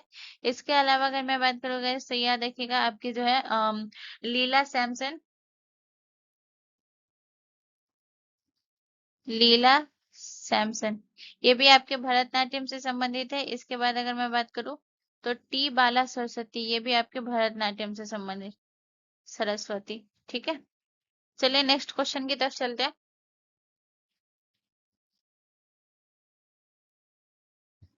अगला क्वेश्चन हमारा क्वेश्चन नंबर 12 है। इस क्वेश्चन नंबर 12 कह रहा है कि निम्नलिखित में से कौन सा पूंजीगत प्राप्तियों का उदाहरण है? तो पूंजीगत प्राप्तियों का उदाहरण कौन है? सरकार की परिसंपत्ति की बिक्री से राजस्व, आय पर कर, सरकारी बॉन्ड पर ब्याज, या फिर अन्य सरकारों से सहायता अनुदान। तो गाइस सबसे पहले आपको ये बताना है कि पूंजीगत प्राप्ति जो है ये क्या होता है। पूंजीगत प्राप्ति वो होता है जो सरकार जो है, सरकार को जो है संपत्ति बेचने या फिर जो है ऋण लेने या फिर जो है ऋण की वापसी से जो है उनको जो ये मिलता है, वो एक बार की वो एक आय होती है जिसे हम पूंजीगत प्राप्ति कहते हैं, ठीक है ना। यानी कि जो है सरकार की संपत्ति या फिर जो है देनदारी को ये क्या करती है, ये प्रभावित करती है, ठीक है ना। जैसे अगर मैं बात करूं तो ये क्या करती है, सरकार जो है भूमि या फिर जो है कोई भी भूमि बेचती है, सरकारी भूमि या फिर कोई भवन बेचती है, या फिर जो है सरकार की कंपनियों की हिस्सेदारी जो बेचती है। तो ये सब जो है ये आपका पूंजीगत प्राप्ति होती है, ठीक है ना। तो यानी कि जो है इसका करेक्ट आंसर क्या हो जाएगा, सरकारी परिसंपत्तियों की बिक्री से जो राजस्व आता है उसे हम क्या कहते हैं, उसे हम पूंजीगत प्राप्ति कहते हैं, ठीक है ना। जैसे आय पर कर, ये आपका कर राजस्व हुआ, ठीक है ना। बॉन्ड पर ब्याज, ये आपका निवेश आय हुआ। और जो है सहायता अनुदान, ये आपका ट्रांसफर पेमेंट हुआ। ये जो है आय, आय पर कर, आय पर क्या है, ये आपका कर राजस्व है। ये जो है कर राजस्व है। ये कर लगाती है, ठीक है ना। इसके बाद जो है याद रखिएगा, जैसे अगर मैं बात करूं बॉन्ड पर ब्याज, तो सरकारी बॉन्ड पर ब्याज ये आपका कौन सा हो गया, ये आपका जो हो गया निवेश आय हो गया। यानी आपने निवेश किया, ठीक है। निवेश आय जो होता है आपका, निवेश आय ये आपका सरकारी बॉन्ड पर ब्याज है। और जो आपका जो है अन्य सरकारों से सहायता अनुदान जो हुआ, ये आपका कौन सा हुआ, ये हो गया आपका जो है ट्रांसफर, इसे पेमेंट कहते हैं, ठीक है ना। ट्रांसफर पेमेंट, ठीक है। तो ये याद रख लीजिएगा, ठीक है। चलिए अब हम नेक्स्ट क्वेश्चन की तरफ चलते हैं। बाकी ये वाला जो है ये भी पॉइंट याद रख लीजिएगा, जो आपका जो है ये सरकारी वाला जो है ये पॉइंट याद रखिएगा। इसमें क्या करती है सरकार, अपनी संपत्ति को बेचती है और एक बार की जो है पूंजीगत वो आय होती है, ठीक है ना। सरकार जो है लिख लीजिए, लिख लीजिए ताकि याद रहेगा। सरकार अपनी संपत्ति बेचती है, ठीक है ना। अपनी अपनी संपत्ति बेचती है, बेचती है। और याद रखिएगा बेचती है, और वो एक बार का जो है एक बार की जो है एक बार की पूंजीगत आय होती है। एक बार की पूंजीगत, पूंजीगत आय होती है, ठीक है ना। चलिए नेक्स्ट क्वेश्चन की तरफ। अगला क्वेश्चन हमारा क्वेश्चन नंबर 13 है। इस क्वेश्चन नंबर 13 कह रहा है कि फोबोस किसका उपग्रह है? तो बताइए फोबोस किसका उपग्रह है? बृहस्पति का है, मंगल का है, शनि का है, या फिर अरुण का है? तो गैस याद रखिएगा फोबोस जो है ये आपके मंगल का है। मंगल के दो उपग्रह है, ठीक है ना।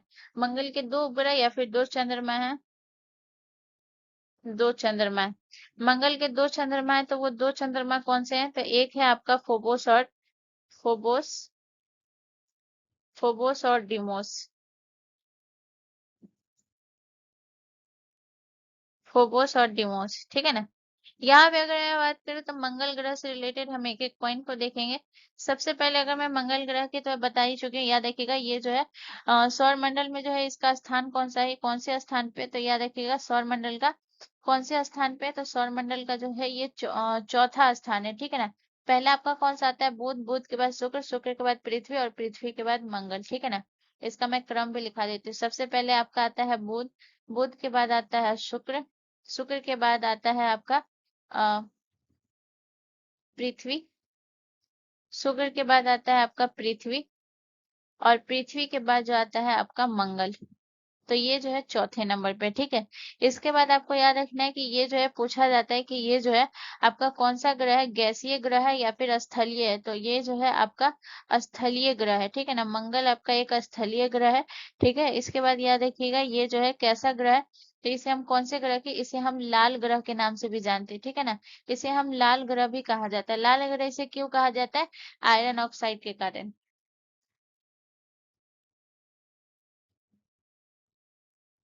आयरन ऑक्साइड, आयरन ऑक्साइड के कारण, ठीक है, इसे जो है लाल ग्रह कहा जाता है। इसके अलावा अगर मैं बात करूँ गाइस, इसकी सतह पर जो है आयरन ऑक्साइड बहुत ज्यादा पाया जाता है, ठीक है। इसके बाद आपको याद रखना है कि ये जो है इसमें जो है मंगल ग्रह में जो है आपको याद रखना है कुछ गैस पाई जाती है, जैसे कार्बन डाइऑक्साइड। इसमें कार्बन डाइऑक्साइड बहुत ज्यादा पाया जाता है, कार्बन डाइऑक्साइड। कार्बन डाइऑक्साइड जो है ये कितना परसेंट, 95% पाया जाता है, ठीक है, 95%। और जो है नाइट्रोजन जो है ये 2.7% पाया जाता है। 95% है, ऐसा ना आप लोगों को गलत लगे, 95%, ठीक है। और इसके बाद अगर मैं बात करूँ नाइट्रोजन कितना पाया जाता है, तो नाइट्रोजन इसमें पाया जाता है 2.7%, ठीक है।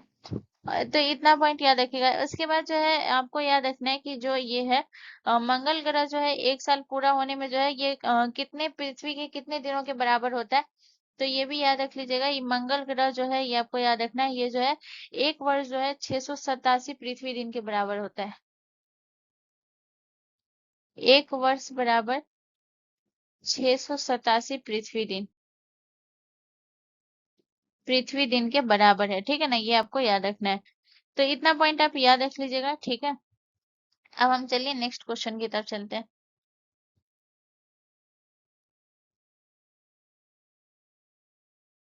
अगला क्वेश्चन हमारा क्वेश्चन नंबर 14 है गाइस। क्वेश्चन नंबर 14 कह रहा है कि कौन सा अनुच्छेद यूपीएससी के सदस्यों की पदाविधि और नियुक्ति को परिभाषित करता है, तो बताइए कौन सा अनुच्छेद है।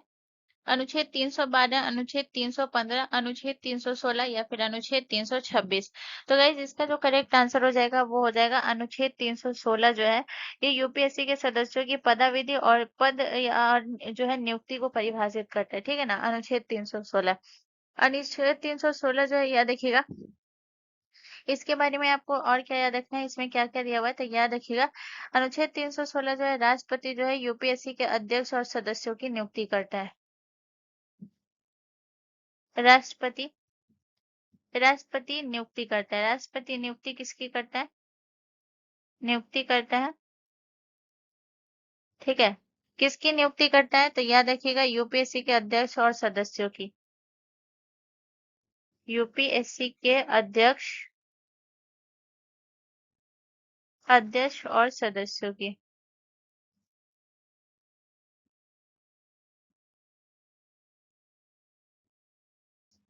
और इस ये जो अध्यक्ष और सदस्य होते हैं इसके अगर मैं कार्यकाल की बात करूं, इसका कार्यकाल कब से कब तक होता है, तो इसका कार्यकाल होता है 6 वर्ष या 65 वर्ष की आयु जो पहले पूरा हो।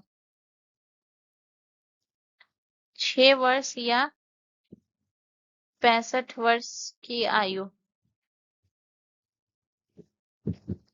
जो पहले पूरा हो,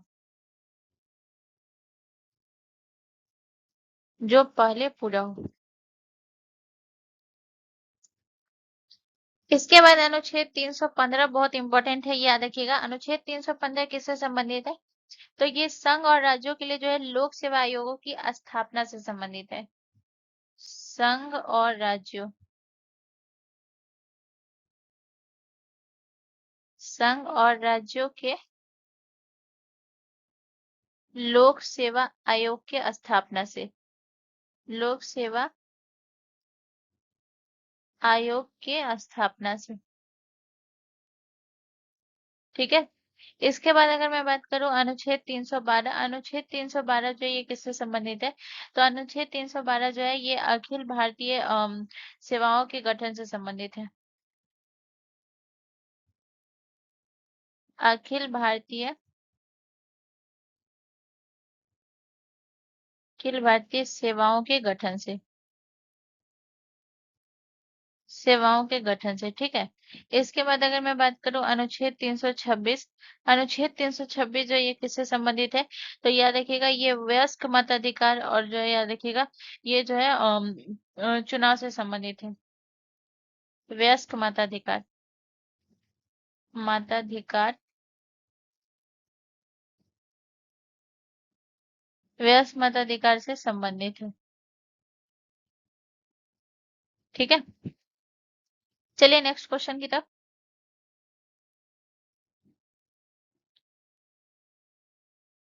अगला क्वेश्चन हमारा क्वेश्चन नंबर 15 है गाइस। क्वेश्चन नंबर 15 कह रहा है कि भारत की आकस्मिक निधि के संबंध में भारत के राष्ट्रपति के पास क्या शक्तियां है। तो राष्ट्रपति इस निधि का नियंत्रण वित्त आयोग को सौंपते हैं। राष्ट्रपति केवल निधि के उपयोग के संबंध में सलाह दे सकते हैं, या फिर राष्ट्रपति जो है निधि के वार्षिक संवितरण को मंजूरी देते हैं, या फिर राष्ट्रपति जो है अप्रत्याशित व्यय के लिए अग्रिम धनराशि देने हेतु इस निधि को नियंत्रित करते हैं।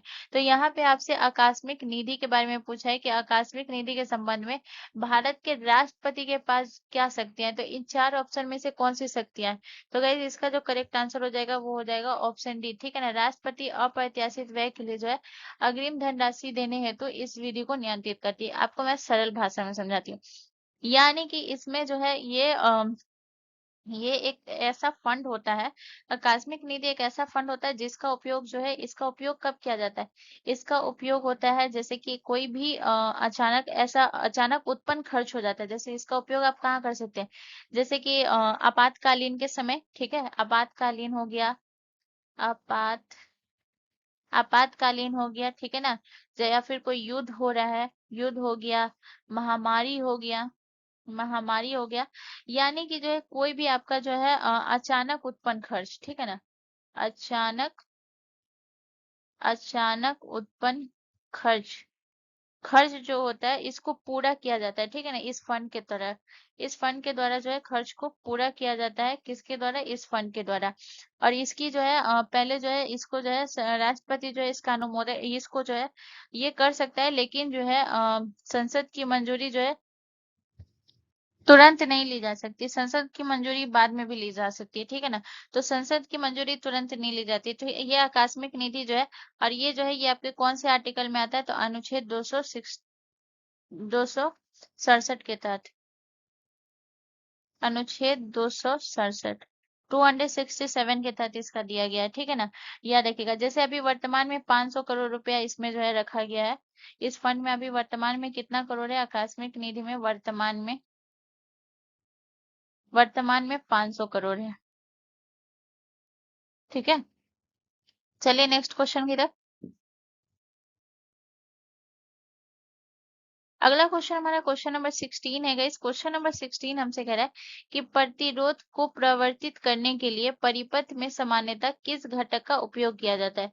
तो प्रतिरोध को परिवर्तित करने के लिए परिपथ में जो है धारा नियंत्रण का उपयोग किया जाता है, डायोड का, ट्रांसफर का, या फिर वोल्टमीटर का। तो गाइस याद रखिएगा इसका जो करेक्ट आंसर हो जाएगा वो हो जाएगा आपका जो है धारा नियंत्रक का। ठीक है ना, धारा नियंत्रक, ऑप्शन ए हमारा करेक्ट आंसर हो जाएगा। धारा नियंत्रक यानी कि याद रखिएगा धारा नियंत्रक क्या है, ये मतलब कि ऐसा घटक है। धारा नियंत्रण क्या है guys? याद रखिएगा ये ऐसा घटक है, ये ऐसा घटक है जो याद रखिएगा जो परिपथ में जो है प्रतिरोध को बदलने के लिए प्रयोग किया जाता है। जो परिपथ में क्या करता है, परिपथ में प्रतिरोध को बदलने के लिए प्रयोग किया जाता है, प्रतिरोध को बदलने के लिए प्रयोग किया जाता है। ठीक है ना, प्रतिरोध को बदलने के लिए प्रयोग किया जाता है, यानी इसको जो है क्या करता है, इसका काम क्या होता है, ये प्रतिरोध को बढ़ाकर या फिर जो है घटाकर जो है ये धारा को नियंत्रित करता है। इसका जो है काम क्या होता है, कार्य क्या होता है, कार्य याद रखिएगा। ठीक है ना, इसका कार्य ये होता है कि ये जो है प्रतिरोध को जो है बढ़ाकर या फिर घटाकर जो है धारा को नियंत्रित करता है। प्रतिरोध को बढ़ाकर, प्रतिरोध को बढ़ाकर, बढ़ाकर या घटाकर, बढ़ाकर या घटाकर धारा को नियंत्रित करता है।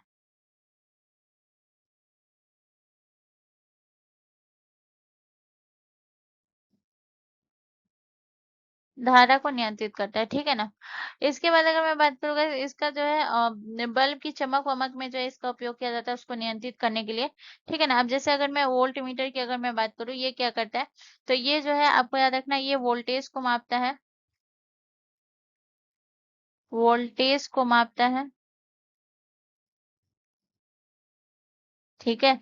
इसके बाद अगर मैं बात करूँ ट्रांसफर की, तो ट्रांसफर के बारे में आपको क्या याद रखना है, ये जो है याद रखिएगा वोल्टेज को बढ़ाता है या फिर घटाता है, ठीक है ना। ये वोल्टेज को बढ़ाता है, बढ़ाता या घटाता है, ठीक है। इसके बाद अगर मैं बात करूँ आपका जो है डायोड, डायोड के बारे में आपको क्या याद रखना है, डायोड जो है ये धारा को एक दिशा में प्रवाहित करता है, धारा को एक दिशा में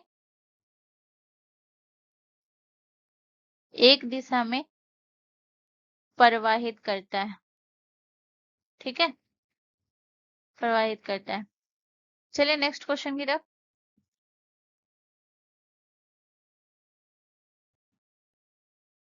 अगला क्वेश्चन हमारा क्वेश्चन नंबर 17 है गाइस। क्वेश्चन नंबर 17 कह रहा है कि जर्मन सिल्वर में कौन सी धातु नहीं होती है। तो जर्मन सिल्वर में जो है ये निकल नहीं होती है, या फिर जो है आपका जेडे नहीं होता है, सीयू नहीं होती है, या फिर एजी नहीं होता है। यानी कि जो है ये आपका कौन कौन सा हो गया, जैसे आपका जो है सीयू आपका क्या होता है, ये होता है आपका तांबा, सीयू आपका तांबा हो गया। एनआई आपका कौन सा हो गया, निकेल हो गया, निकेल। जेडन आपका कौन सा हो गया, जस्ता। और जो है एजी आपका कौन सा हो गया, चांदी, ठीक है। तो ये मैं आसान करने के लिए, इसको कंफ्यूजन के लिए इस तरीके से दिया जाता है। बताइए जर्मन सिल्वर में क्या नहीं होता है, तो जर्मन सिल्वर में सिर्फ सिल्वर नहीं होता है, ठीक है ना। ऑप्शन आपका जो है डी करेक्ट आंसर हो जाएगा, एजी। एजी आपका नहीं होता है, यानी सिल्वर आपका नहीं होता है। क्यों क्यों नहीं होता है, ये मैं बता देती हूँ, ये होता ही नहीं है। सबसे पहले अगर हम बात करें, जैसे हम जर्मन सिल्वर के बारे में अगर हम बात करें, तो याद रख लीजिएगा ये जो है एक मिश्र धातु है, एक मिश्र धातु है, ठीक है ना। एक मिश्र धातु है, एक मिश्र धातु है। तो इसमें कितना है, इसमें कौन कौन सी मिश्र धातु होती है, तो इसमें जो है तांबा होता है, जर्मन सिल्वर में जो है तांबा होता है, ठीक है, तांबा होता है। इसके बाद अगर मैं बात करूँ तो निकल होता है, और इसके बाद अगर मैं बात करूँ तो इसमें और कौन सा होता है, जिंक होता है। तो ये तीन धातुओं का मिश्रण होता है आपका जर्मन सिल्वर। कौन सी तीन धातु का मिश्रण होता है, तांबा, निकल और जिंक। और कितना होता है, तो तांबा का इसमें होता है 50 से 60% जो है ये तांबा का मिश्रण होता है, ठीक है। 10 से लेकर के आपका जो है 30% के बीच जो है ये आपका निकल का होता है, और 20 से 30% के बीच जो है ये जिंक का होता है। 20 से 30% के बीच जो है ये जिंक का होता है, ठीक है ना। चांदी नहीं होती है, ठीक है ना। ये जो है सिल्वर, सिल्वर जो है याद रखिए इसकी जो है चमकदार जो है इतनी ज्यादा होती है, सिल्वर जैसी होती है, इसीलिए इसका नाम जो है जर्मन सिल्वर पड़ा है। बट इसमें चांदी नहीं होती है, ठीक है ना। अगर मैं बात करूँ कि इस जर्मन सिल्वर का जो है उपयोग कहाँ कहाँ होता है, तो इसका उपयोग जो है सजावटी वस्तु में सबसे ज्यादा होता है, सजावटी, सजावटी वस्तुओं में, ठीक है। इसके बाद और अगर मैं बात करूँ और कहाँ होता है, संगीत वाद्य यंत्र में, संगीत, संगीत वाद्य यंत्र में। इसके बाद अगर मैं बात करूँ तो याद रखिएगा और किस में होता है, ये होता है इलेक्ट्रॉनिक उपकरण में, इलेक्ट्रॉनिक उपकरण में, ठीक है। चलिए नेक्स्ट क्वेश्चन की तरफ। अगला क्वेश्चन हमारा क्वेश्चन नंबर 18 है गाइस। क्वेश्चन नंबर 18 हमसे कह रहा है कि कैला पोत फसल उत्सव का आयोजन किस राज्य में किया जाता है। तो कैला पोत फसल का आयोजन जो है ये कौन से राज्य में किया जाता है। तो आपके ऑप्शन है मध्य प्रदेश में, पश्चिम बंगाल में, ओडिशा में, या फिर जो है कर्नाटक में। तो गाइस इसका जो करेक्ट आंसर हो जाएगा वो हो जाएगा आपका जो है, ये किया जाता है कर्नाटक में। ऑप्शन डी आपका करेक्ट आंसर हो जाएगा, ठीक है ना। यहाँ पे जो है कैला पोत फेस्टिवल के बारे में हम थोड़ा सा देख लेते हैं। तो याद रखिएगा ये तो कर्नाटक में किया जाता है। पूछा जाता है कौन से समुदाय के द्वारा। तो याद रखिएगा ये किया जाता है आपके कोडावा समुदाय के द्वारा। कोडावा समुदाय के द्वारा किया जाता है, ठीक है ना। और याद रखिएगा पहला पॉइंट। दूसरा पॉइंट याद रखना, ये हर साल सितंबर के महीने में किया जाता है। हर साल कौन से माह में? सितंबर माह में। सितंबर माह में, ठीक है। सितंबर के महीने में किया जाता है। और याद रखिएगा ये जो है फसल कटाई से पहले जो है इसमें इसमें जो है क्या की जाती है, एक पूजा की जाती है। फसल कटाई से पहले, फसल कटाई से पहले किसकी पूजा की जाती है? फसल कटाई से पहले जो है हथियारों की पूजा की जाती है। हथियारों की पूजा की जाती है, ठीक है ना। और याद रखिएगा यानी कि जो है इसके बाद जो है इसमें जो है इस उत्सव में जो है एक चीज याद रखिएगा, इसका प्रतीक मैं भूल गई हूँ। इसका प्रतीक है याद रखिएगा ये उत्सव जो है शांति, त्याग और जो है कृषि की पवित्रता का प्रतीक है, ठीक है ना। तो याद रखिएगा ये किसका प्रतीक है, ये उत्सव। तो ये उत्सव जो है त्याग शांति, त्याग और कृषि की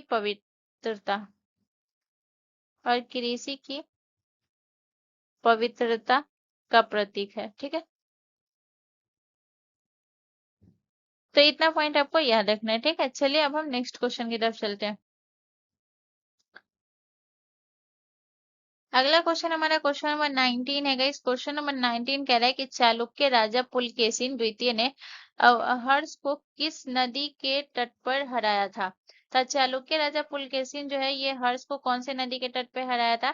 तो आपके ऑप्शन है तापी नदी के तट पे, महानदी के तट पे, या फिर जो है आपके गोदावरी नदी के तट पे, या फिर नर्मदा नदी के तट पे। तो गाइज इसका जो करेक्ट आंसर हो जाएगा वो हो जाएगा, इन्होंने हराया था आपके जो है नर्मदा नदी के तट पे, ठीक है। ऑप्शन डी आपका करेक्ट आंसर हो जाएगा, ठीक है। इसके बारे में अगर हम बात करें तो ये जो हुआ था, ये युद्ध कब हुआ था। तो ये युद्ध हुआ था 619 ईस्वी में। 619 ईस्वी में हुआ था, ठीक है ना। इसमें जो है याद रखिएगा, इसमें जो है इस युद्ध का उल्लेख किसमें मिलता है, ये पूछा जाता है युद्ध का उल्लेख। तो युद्ध का उल्लेख किसमें मिलता है? ये मिलता है आपके होल शिलालेख में। ए होल ए होल शिलालेख में। ए होल शिलालेख में, ठीक है ना। इसके बाद अगर मैं बात करूँ गैस, तो याद रखिएगा ये जो है अ, चालुक्य वंश के बारे में हम थोड़ा सा बात कर लेते हैं। तो याद रखिएगा ये जो है चालुक्य राजा जो है पुलकेशिन द्वितीय ने जो है, याद रखिएगा ये पुलकेशिन द्वितीय, ये जो है आपको याद रखना है, ये चालुक्य वंश का सबसे शक्तिशाली शासक था।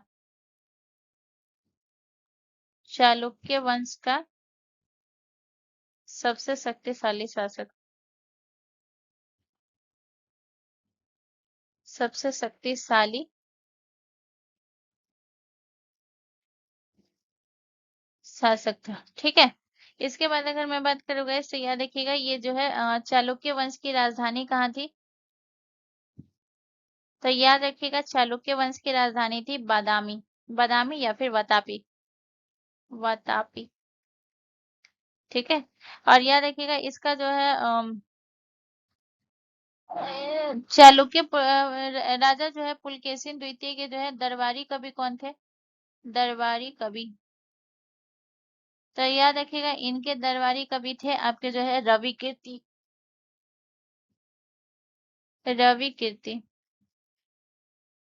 ठीक है। चलिए नेक्स्ट क्वेश्चन की तरफ। अगला क्वेश्चन हमारा क्वेश्चन नंबर 20 है गाइस। क्वेश्चन नंबर 20 हमसे कह रहा है कि मराठा साम्राज्य में विदेश मंत्री क्या कहलाते थे। तो मराठा साम्राज्य में विदेश मंत्री क्या कहलाते थे? पेशवा, सुमंत कहलाते थे, अमात्य कहलाते थे, या फिर सचिव कहलाते थे। तो गाइस याद रखिएगा, विदेश मंत्री जो है सुमंत कहलाते थे। ऑप्शन बी हमारा करेक्ट आंसर हो जाएगा। पेशवा जो है ये क्या कहलाता था? पेशवा प्रधानमंत्री कहलाता था, प्रधानमंत्री। ठीक है। इसके बाद जो है आमंत्य की अगर मैं बात करूं तो ये जो है वित्त मंत्री कहलाता था मराठा साम्राज्य में। वित्त मंत्री को क्या कहते थे? आमत्य। और जो है सचिव जो होता था वो होता था आंतरिक प्रशासन का, ये इसके अंतर्गत आता था। आंतरिक प्रशासन सचिव के अंतर्गत आता था, आंतरिक प्रशासन। ठीक है। तो गाइज आपका सेशन आज का यही कंप्लीट होता है। यहाँ से रिलेटेड अगर कोई भी कंफ्यूजन, कोई भी दिक्कत है तो आप मुझसे कमेंट करके पूछ सकते हैं। एंड ट्रस्ट मी गाइज, ये जितना भी पॉइंट मैं लिखाई हूँ और जितना भी है सब बहुत ज्यादा इंपॉर्टेंट है। प्लीज आपसे भी ये रिक्वेस्ट है कि प्लीज इसको एंड तक जरूर देखिए, सेकेंड टाइम में इसका नोट बनाइए एंड प्लीज इसका रिवीजन करिए गाइज। जितना ज्यादा आपकी चीज क्लियर आउट रहेगी आपको बहुत ज्यादा बेनिफिट होगा। ट्रस्ट मी गाइज, जब तक कि आप ये चीज नहीं करेंगे आपके लिए चीजें बहुत ज्यादा टफ हो जाएगी। ठीक है ना, इसलिए मैं कोशिश करती हूँ कि जितना ज्यादा हो सके आपकी चीजों को क्लियर आउट करो। एंड एक चीज और प्लीज गाइज, अगर ये वीडियो आपके लिए थोड़ा सा इन्फॉर्मेटिव था तो प्लीज प्लीज चैनल को जरूर सब्सक्राइब कर ले, बेल आइकन पे जरूर क्लिक कर ले और वीडियो को शेयर करना ना भूले। मिलते हैं नेक्स्ट वीडियो में। जय हिंद।